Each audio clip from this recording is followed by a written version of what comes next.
nížiny západného Slovenska.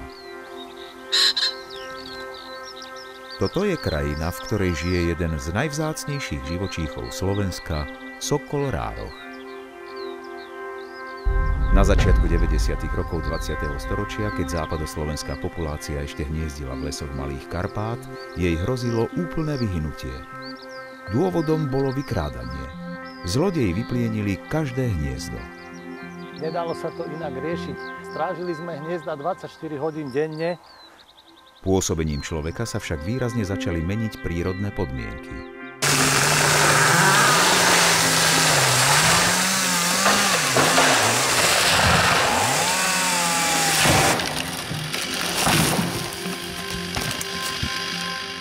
Hniezdiska zanikli a sokol rároch nemal kde hniezdiť. Ako by toho nebolo dosť, sokol rároch býva aj v dnešných časoch obeťou nelegálnych aktivít.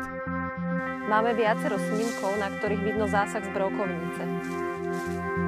Od roku 2004 bolo minimálne 17 jedincov tohto vzácneho dravca usmrtených, zranených alebo inak poškodených v dôsledku odstrelu, otravy, odchytu či nelegálnej držby. V roku 2014 hniezdilo na Slovensku iba 31 párov sokola rároha. Takáto malá populácia je nesmierne krehká a zraniteľná.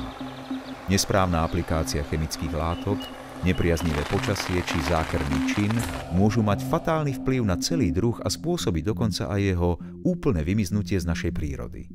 Preto si tento impozantný dravec zasluhuje mimoriadnu pozornosť a všetko naše úsilie na jeho záchranu. Sledujme príbeh vzácneho sokola a skupinky nadšených ochranárov, ktorí celý svoj život zasvetili jeho záchrane.